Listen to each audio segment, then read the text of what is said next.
I just feel like I should keep a bit of a record, just in case. I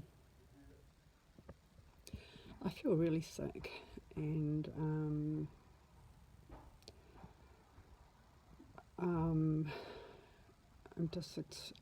just really like way more tired than usual. I don't. It's not like I have any different symptoms. It could be because I didn't stay in hospital as long as I needed to. But to be honest, I'm still happy to die. But yeah, I think it's probably got just a lot to do with this stress. And I'm sick, and I don't know if it's, we don't know if it's chronic fatigue syndrome because I haven't had the full workup yet, and it got muddled up with the stress-induced exhaustion disorder.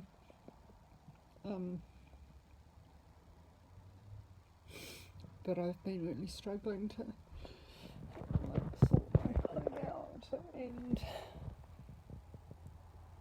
I keep feeling that once I get that done, then I will just feel better and I can do other things. I've had quite a positive experience with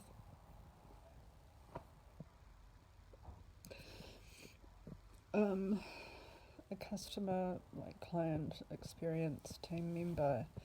There's a small team at WINS, I think it's WINS rather than MSD, who does client survey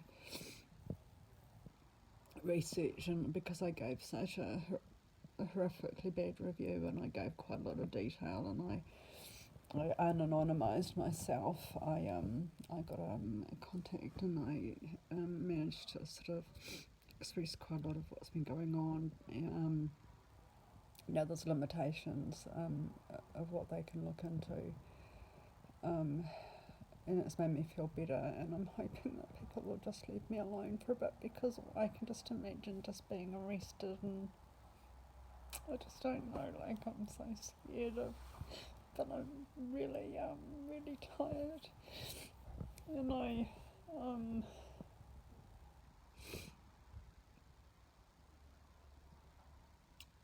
that just tiredness makes me cry.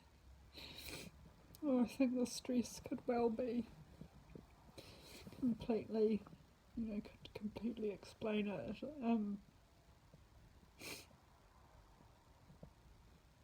But the fact that I left hospital before I was ready, in their opinion, didn't mean that they were looking at the things they should have, and I don't really know, the laundry powder that I mixed with water to drink when the cops started coming in, because I was really serious about dying. It was not a cry for help, and that's why I barricaded the door, and there's another video of me barricading the door, and I actually couldn't get it open, but I could. It was just it was a welfare check, rather than a suicide, let's get you to hospital thing. But yeah, I expected that the barricade would last long enough for me to find a more immediate way to die before the cops got in, and it didn't. It's just that they didn't start kicking it down before I had the opportunity to take the extra poison. And God, every time I smell that powder, I feel. Ugh.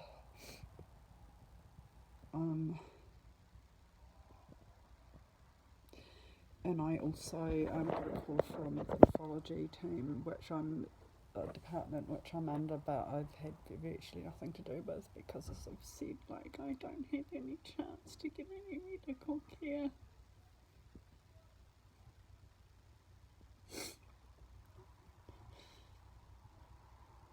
It's just the bullying and the fatigue that results from it, and just can't, and I can't talk to people, And as I said, I didn't go to get the blood test because I took so much tacrolimus, which was one of my immunosuppressants. That, as far as I remember from researching a year and a half ago, you can't really overdose on tacrolimus in a way that's going to do any damage. But I had massively high amounts in my system, and they wanted me to hold off taking it and go and get a blood test. But they wanted me to go in the morning, and it was just like 9 o'clock, and it's just like, it just wasn't possible for me, and also like it's just like the least of my priorities. And then I was supposed to hold off taking tacrolimus until my levels got back to normal, which I haven't done, and I hadn't intended not to, I just haven't been thinking about it. I mean, I often miss meds, but, you know, like, I'm really, you know, like, there's no point in surviving unless someone's gonna make my life bearable. Just being alive is not safety. But I know that I'm underslept because I have a lot of trouble sleeping in, but I often stay up late because I've got a lot to do, and I hate waking up to this mess. But I mean, it really, really, really doesn't help for someone else to come in and do a whip around and like stuff things in places, because the whole point is that I really need to get it sorted. And until it's sorted, it's just going to keep being like this. Like, I've got all this stuff, like, you know, I am annoyed with people who do that. I am. It's like, don't make decisions for me. Ask what I want. I want to help to sort things out. I don't want a great big, you know, there are hoarders who manage to conceal their hoarding by just putting everything in it, and you know, they just have closed off rooms, or they have a lot of storage space. So the house is really tidy, everything's just shoved and you couldn't find anything. And the thing is that I either want things that I have in here because it's a motel and emergency housing, or I want to get rid of them. You know, I don't want them shoved into like this big mixture of bits and pieces. Like, so today I've just been, I've made this day bed. Well, it's really, you couldn't really call it a day bed, but it's a chaise lounge, that's for sure, out of one of those tub chairs, which I used to make it fun and try to make a nest out of. I mean, it's just really not, it's really difficult not having a sofa. I don't think it's appropriate to not have a sofa in a living area. A bed and a table with chairs too big for them are not suitable. So the coffee table, which I borrowed, I've turned that with some seat cushions and one of the tub chairs and a coverlet into a, yeah, as I say, it's not dated bed, it's chaise lounge. I don't even know if I'm getting it. But I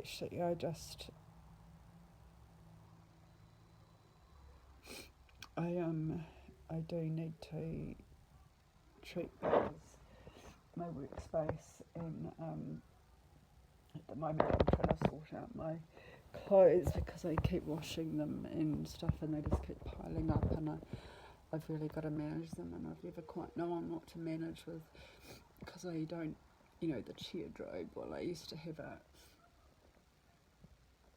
I do have a ladder, you know, like a decorative ladder for clothes that are in between clean and ready to wash, and I'm trying to find solutions to that, because I'm not happy with this, and this is not who I am, and I,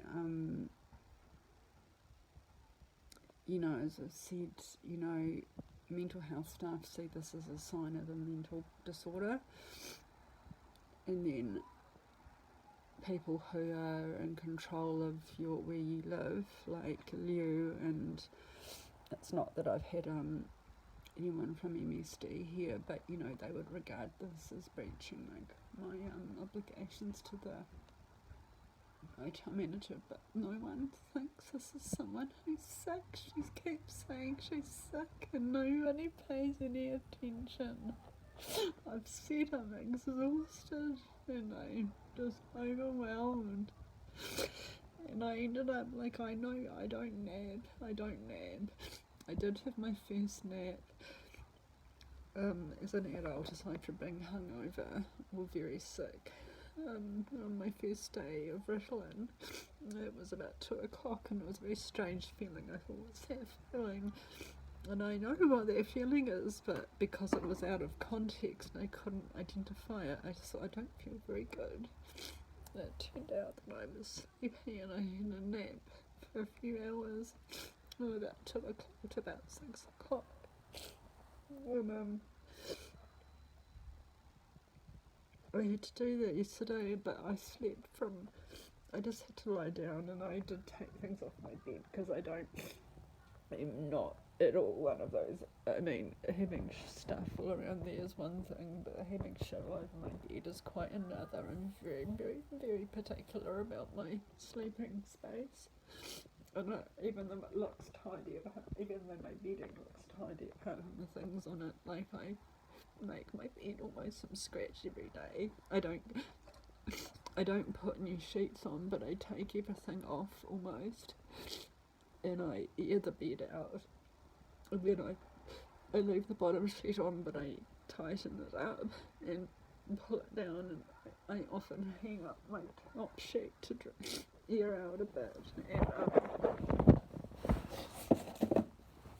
and every week I will air out my mattress protector and the other stuff that I've got, kind of like overlays, but just to make the sheets fit a bit better because they're shitty, because I got my own, because otherwise they're just they're flat sheets on the bottom, and I air my pillows and I flip the mattress, not every week but about once every month, and I'm really picky, and I managed to put things off my bed yesterday, and I don't know what time it was, but I just have to nap. Well, I just sort of have to put my head down, and then I just went to sleep, and I slept until 9 o'clock this morning. And I haven't checked, but my phone will probably tell me, but I probably would have slept for about 15 hours, and it's 2:45 now, and I was just lying down to do that again, I think, and I'm listening to Mr. Borland, and I talk about him a lot, and he's got quite a sort of multi-topic sort of business going on. So he does the strange, dark and mysterious, and now he's got Mr. Borland's medical mysteries, and I've just finished listening to one that was affecting a Navajo reservation, and it turned out it was because they'd had a lot of rain lately, and it was attracting in English deer mouse, which carries a virus, and there are so many of them, and the virus was so concentrated that it was giving a lot of the Navajo population deadly respiratory viruses. And I just think, I listen to these stories and I hear about how much people care, and they try so hard to save people, and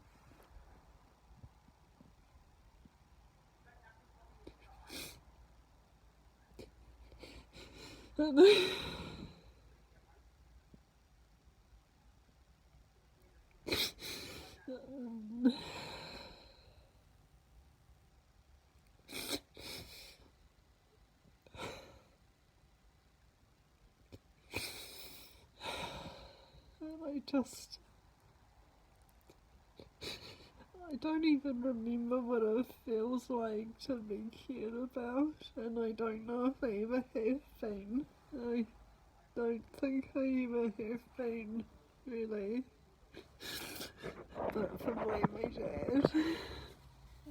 Um,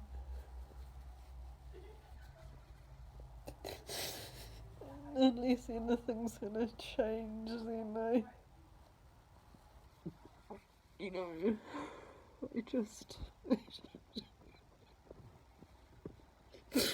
I'm really unwell, and I mean, it's just, you could just call it chronic fatigue syndrome and be more or less accurate. And no one will even, like, pause for a moment to acknowledge it. And I'm just not sure what's going on with my GP because I actually need medical help, not just letters. Like I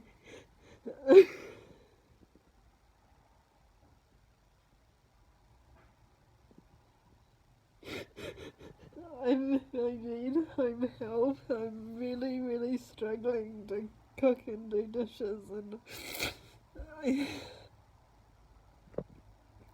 I have a sort of a drive to do laundry, and that involves a lot of sort of hand washing and stuff because the cold water in the machines here, and that's very energy intensive.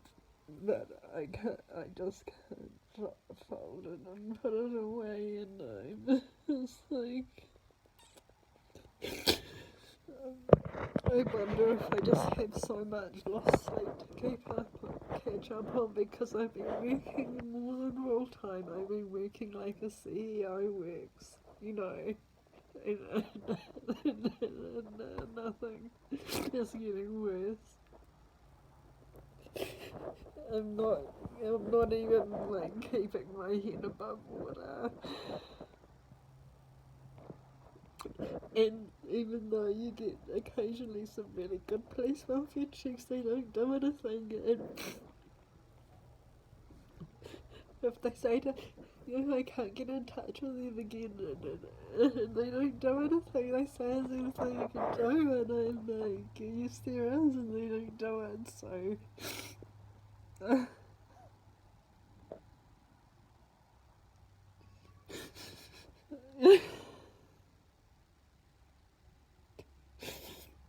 I just feel so defeated, and I'm not really crying out of any emotionality. I'm just so tired, and I'm not safe. Like, if it was my flat where I was just safe to just be unwell, I mean, it would be kind of bad enough. But that's what supported living payment was there for. It's to be unwell and to rest. Um,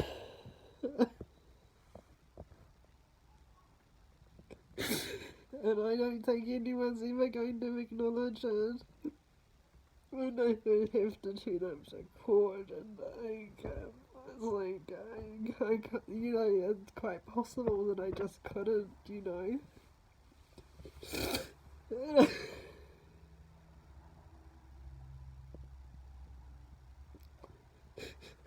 I don't know why USD can, how come. I know that there are really, really, really nasty people, and there are a lot of nasty people. It's about 20% of the population are nasty people by narcissistic measurements. Not diagnosed, not to the level that they can be diagnosed with MPD, the personality disorder, but to the extent that they cause a lot of horrible stuff to other people, and that's basically why we need laws. But the laws don't uphold themselves, and the police won't do anything. And I'm just amazed that there are so many concentrated in MSD where no one will recognise or admit to recognising that I'm on supported living payments, and that's their category, it's their language. and no one will admit to it or give me any corresponding lenience or sympathy. No one's going, should we just lay off her for a minute? Like, not even like public relations, and it just makes me think that just so many excuses are made that they don't have any fear.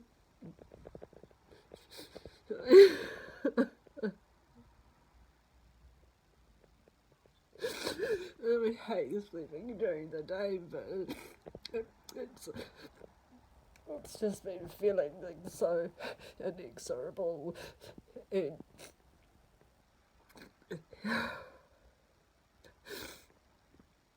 I often avoid taking my clonazepam because of the tiredness, because I want to get things done, but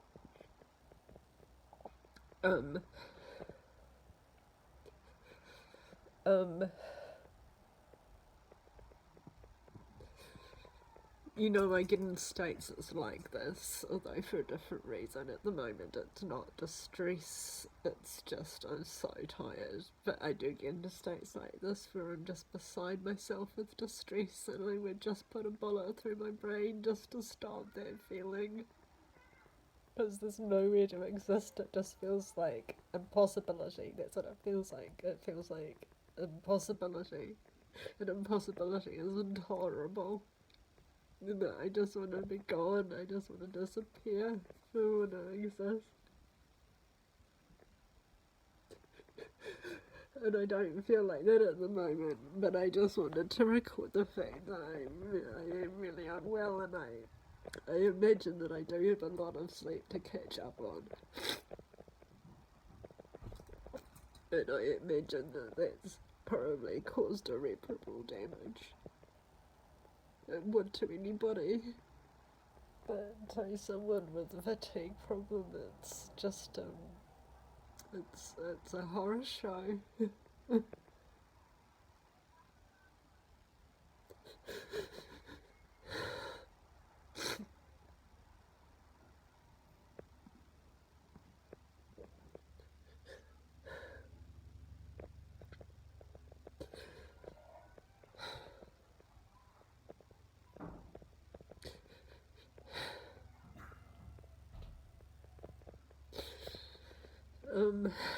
And anyway, I just sort of wanted to link in. I mean, I can see that, you know, I've got for me, I've got a lot of followers, you know, like 176, or, you know, it seems to be increasing by about 5 every week.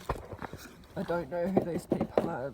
Every now and then I will get a notification that I've got a new follower, but it's very, very rare that they actually will, that they are anonymous. And I do have some really kind people, even if they're a bit misguided about, you know, the comfort that they give me that it's going to get better, because these things don't get better. That's not what the research on serial victimization shows at all.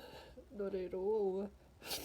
And as kind as they are, the more that people tell you it's going to get better, the less help you actually get, because they expect it just to get better, but no action's taken.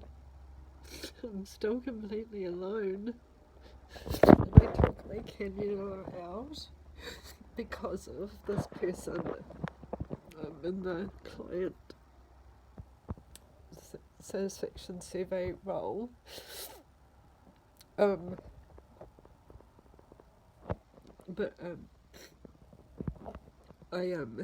got a video, and I don't think I uploaded that, but I probably will, and I'll just put a warning on it because it's just gross. Like, it's not graphic as such, like it's not graphic as it isn't gory, but it's just like, it's a really dirty bandages, and like it just looks disgusting. But I do feel that if I die, I just need someone to track it, and I don't know if there's enough connecting everything for the story to be put together. um, or if anyone would care.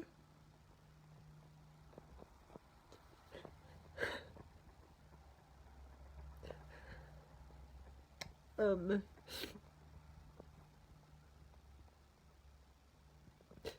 but anyway, I suppose if I did die, or if I got too sick to speak for myself, and anyone who listens to this cares, my hospital number in New Zealand is LEU 8113.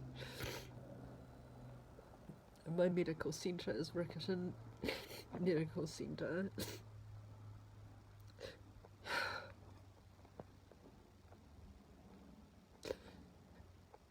I'm not the only person who's going through this, and I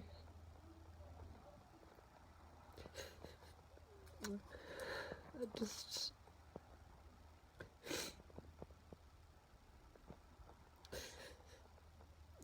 the deaths are not the tragedy. The tragedy is the agony. The agony, like, we are going through things that,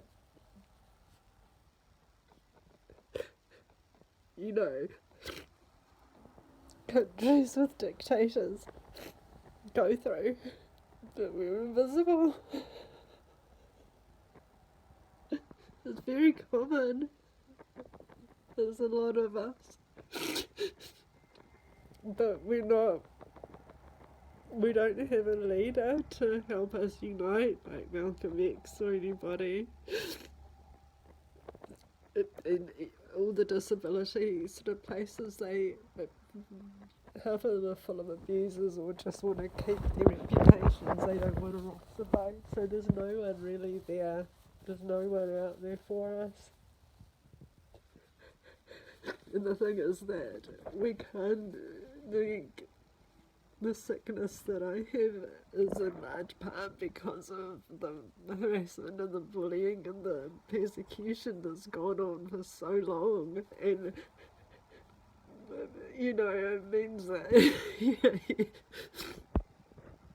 I mean, Malcolm X was a young man, you know, strong young man, and, you know, like, I mean, he was a grown up. I think he was shot when he was 34, so a lot of the work he did was, you know, in his 20s, early 30s, and, you know, he had a lot of energy and behind his convictions, and, you know, what kind of, you know, movement would we make? You know, these traumatized, paralysed, invisible nothings who can't even say what's the problem is, because we're so scrambled, like, we're so gaslit and betrayed, like, you don't know who your ally is because people pretend to be in your situation so they get your trust and they screw you over.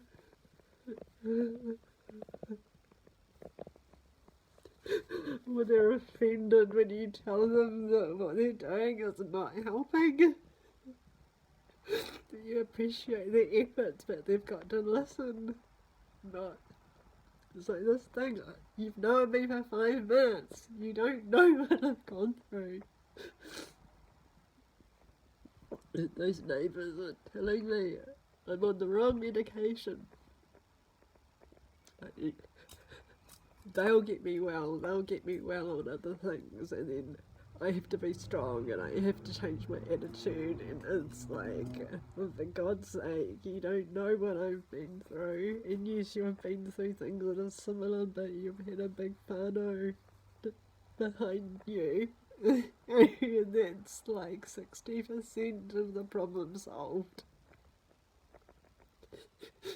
Being alone is, you know, that's more than 60% of the problem. in itself because nobody cares, and also because no one's there to actually like help with the practical side. I don't have anyone to help me with my housework. I don't have anyone to stand by my side. I know, and like there's no way. I can definitely shoot me if I ever try my mother again. I mean, I don't blame myself for keep going back to that dry well, but that's what. It was a really good saying by the founders of the Mend Project, or the founder of the Mend Project. I really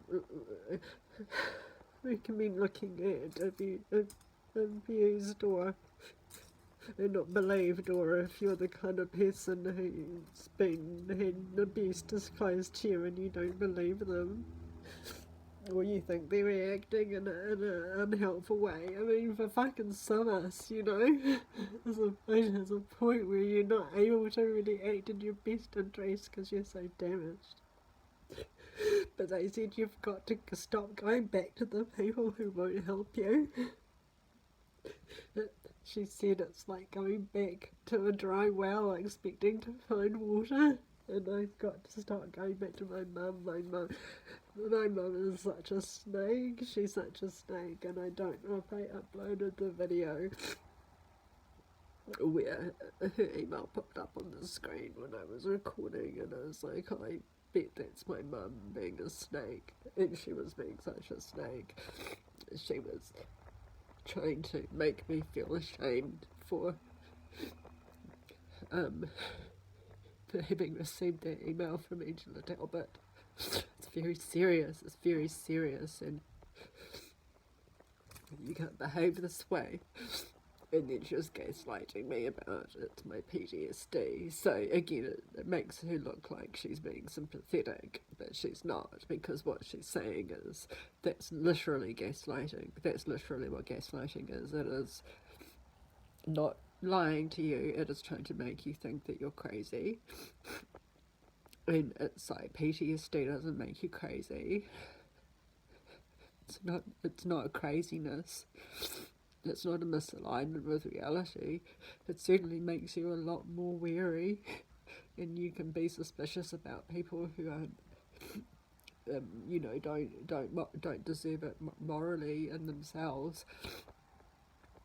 But that's not in my case. I have another disability called autism, and that disability makes me trust everybody. She knows that. I just told her to go to hell, basically.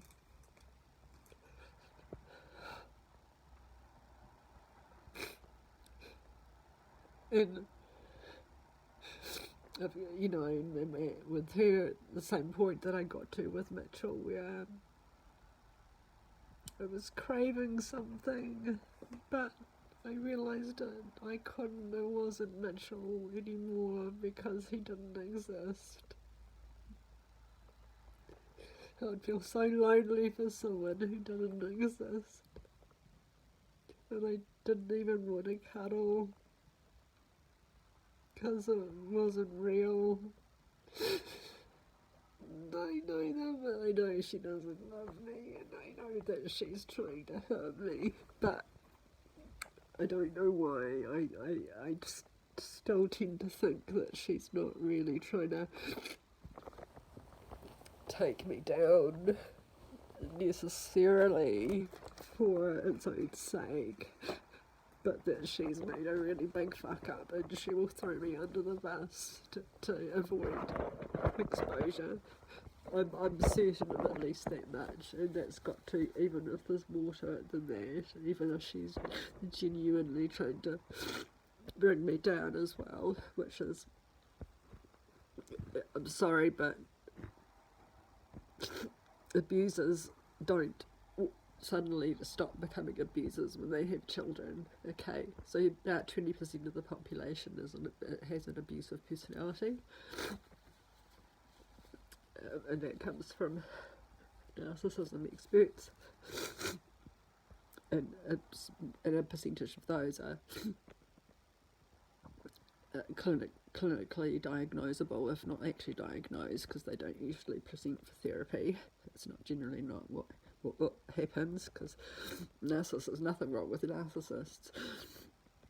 If they present for therapy, it's because they're a particular kind of narcissist who is very depressed, and I've known narcissists like that, and and the only reason is they're so Eeyore-ish that I thought surely they can't be narcissists because they're so down on themselves, or but they're down on everybody, and it's like, oh right, I've now listened substantially to explanations about those kinds of people, and they are very unpleasant to be around, and they're so self-pitying, and they think the world is against them, and they're a very different kind of narcissists. There's no grandiosity, and they genuinely often feel really bad about themselves as well as bad about other people.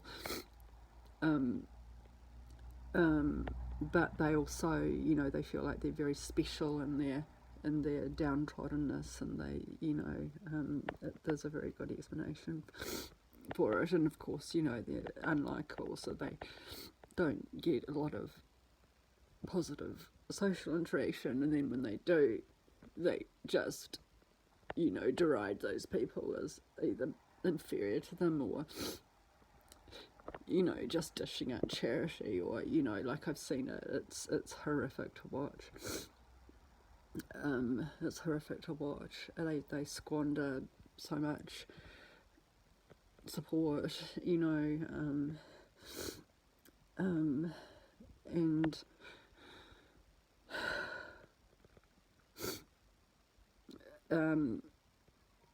you can't assume that every abuser is a narcissist, or that every narcissist is even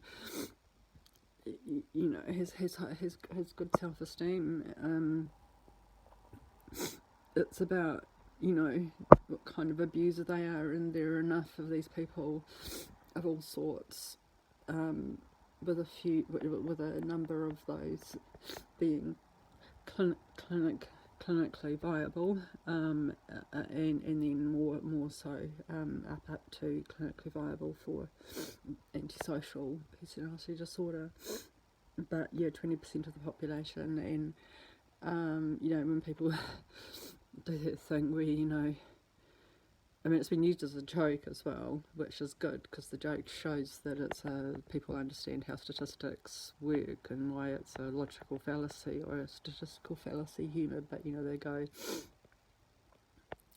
if 4 people in the world are crazy and you've got 4 friends, well, if it's not the other 3, then it's you, something like that.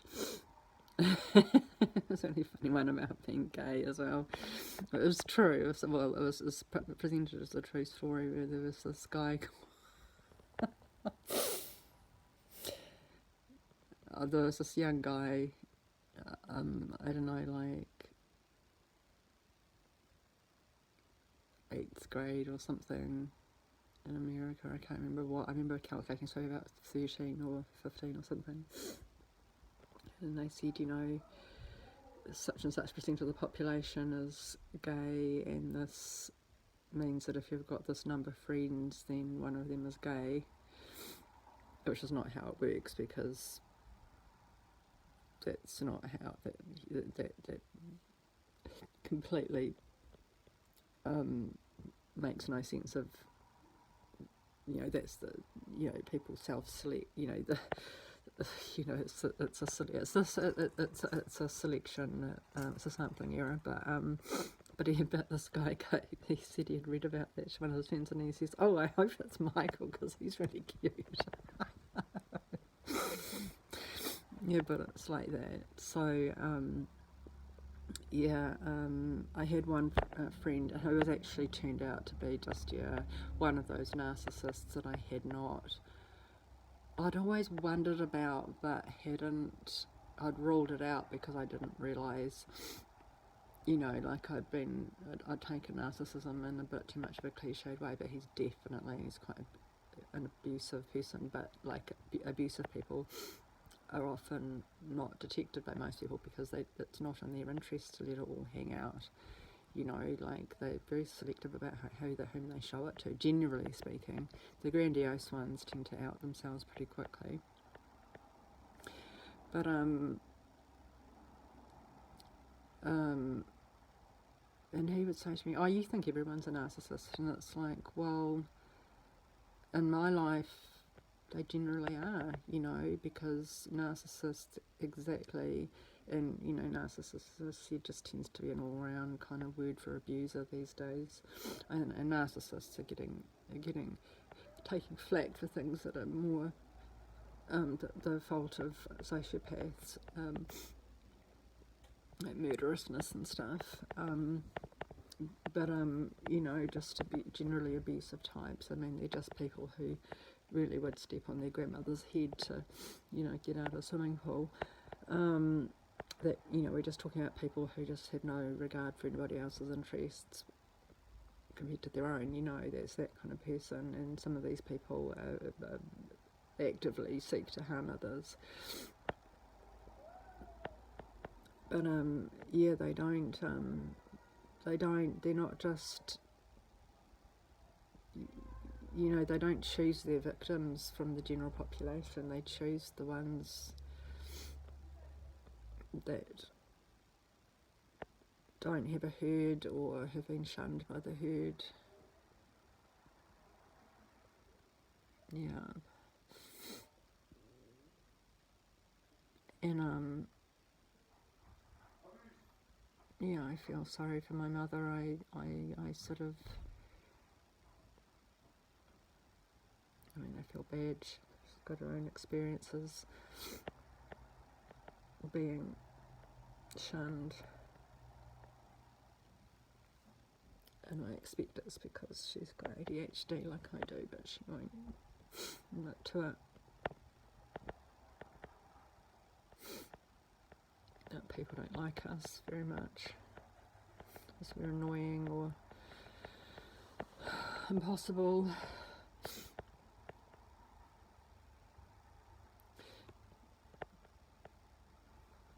And it's not that I can't ever enjoy her company, and it's not that I don't want to share things with her. It's just that she just turns into a snake very, very, very quickly. I've had some interactions with another. Well, I thought he was a narcissist, mate, but the therapist I was seeing at the time said he was a sociopath because of what he'd done to me. Like, I've taken to interacting with him every now and then these days just because, the one, the abusers who I mean, there's lots of them who do very well socially, and it's because they're enjoyable company. And sometimes that's what you want, and you just make sure that you don't engage with those that you have any expectations of, or that you put yourself into vulnerability with. I was told off online for engaging with another one of those with whom I'd have fun. I was told off for doing that, about how dangerous it was, and it was like, it's not dangerous for me. It was, but now I know what he is. And it's by no means just guys, but the guys are easier to, for some reason, the guys you can keep things compartmentalised with.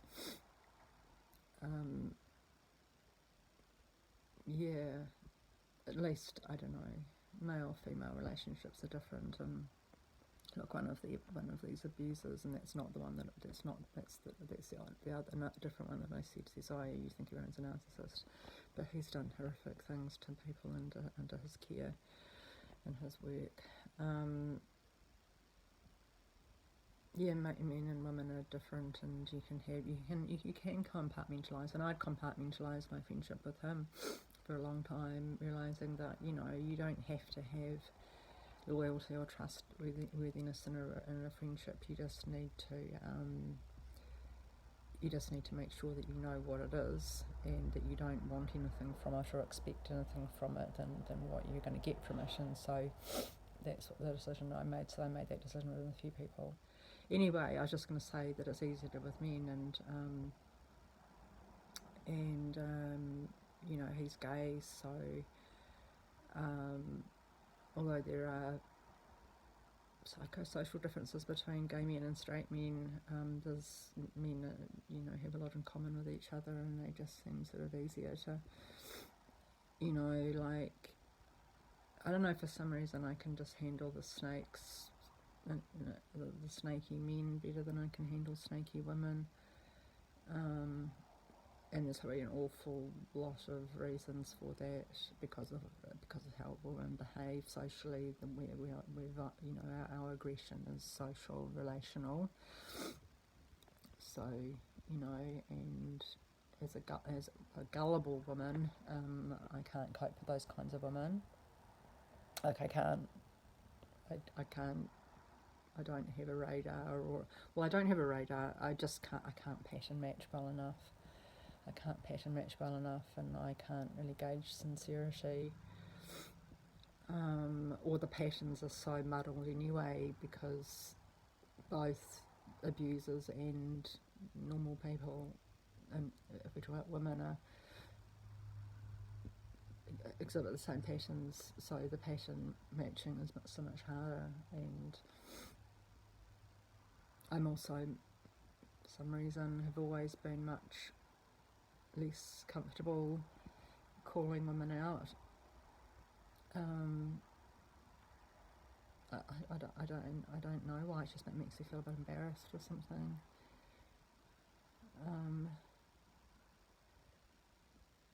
And when I do it, it's usually I have not got much self-control when I do it. It just comes out like a volcano, and I don't need that in my life. When it's a guy, I can just push the end button on the phone or block or whatever quite easily. It's just, and I just don't think about it again until next time I think, I feel like a bit of this at the moment, because it's something human. Human doesn't mean nice. Human just means, it's a species. It's a social species. I've picked up a bit. I think it's because I took some Ritalin, so I shouldn't waste it on this. And it was only going to be a few minutes, but yeah, if I die, I don't know, I'm not sure why, because the hospital was going back and forth about whether I'd stay a third night, and people were like, you're definitely staying. They were like, no, we're going to release you, and then they're like, no, you're definitely staying. And then the consensus really was that, there's no fucking way I'm leaving yet. And so yeah, my heist, I made quite a heist leaving.